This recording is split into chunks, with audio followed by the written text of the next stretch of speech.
Hello, everybody. I'm so glad to be here. I know I'm late. I'm so sorry. We're gonna talk about values today, and I've got two colors here. I've got some ultramarine blue, and it's a green shade, and then I've got some white. Beginning painters often have a hard time getting their values right, so we're going to look at that.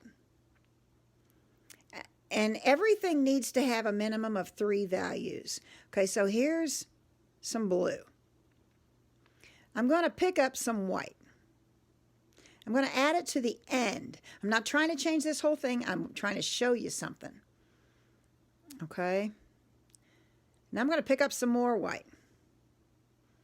And I'm adding it to the end.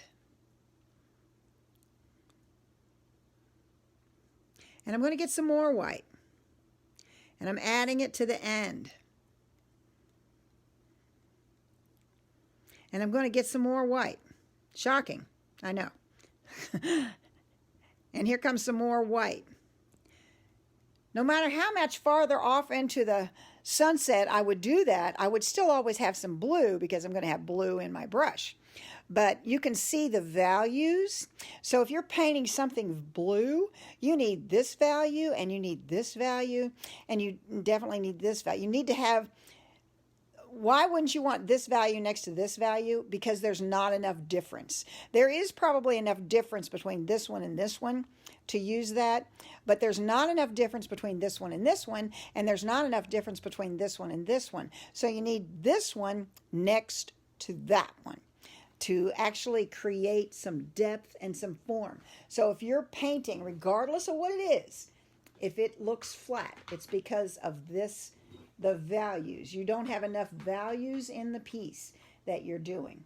Okay, now here's my other little tip for the day. Mixing paint. You know, I teach a lot of classes. I see a lot of people. So I know that this is a problem. People want to come up in here and mix that whole thing. It can't be done.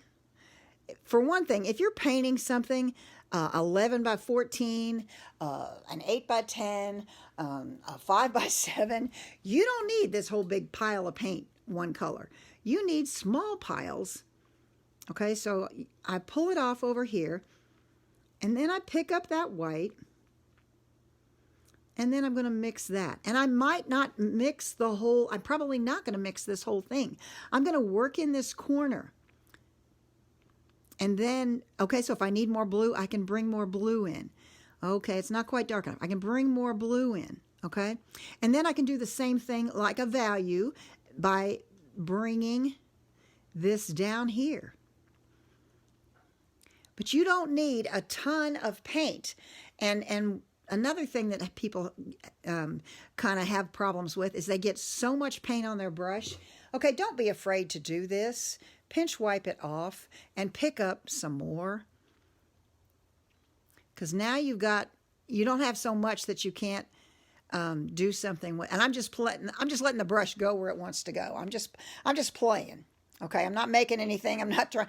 It's easy to paint without so much paint on the brush. If you have big globs on there, you need to get that off because it's going to be really hard for you to mix. And you don't want to mix up a ton of paint that you're not going to need. You're not going to use all that. And you can never change a big pile of paint. You can't change this by adding, if you wanted to mix some red with it or some green or some blue, you have to pull it off and add a small amount and then come back and add some more. If it's not enough, you can always add more. But it's really hard to get it out if you've got too much. Okay, so today we've talked about values, about creating values. If it's a tree trunk, if it's a box, if it's a bowl, a cup, an apple, it doesn't matter what it is. It needs to have values all the way across it in order to give it a 3D effect. And my other tip was on mixing paint, on not trying to do too much. And I didn't say this, and I really should. Another part that beginners do is they mix it, they just keep mixing. and they mix it up like cake batter to where it's just all so nice and neat and all one color. But this is where the interest comes in your piece, is having some variations in the color. You may as well just open up a tube of paint and put it on there. If you're going to mix it up so much that you can't see the other colors that are in it. If there's no kind of striations or no other color can be seen but one color that you've now made, well, you still kind of have defeated your purpose. So there you go, mixing paint, getting some values right. Those things, this is the most important part of any painting. The color can be totally off. If the values are right, it'll look right. So thanks a lot. Have a great day. Let's paint together again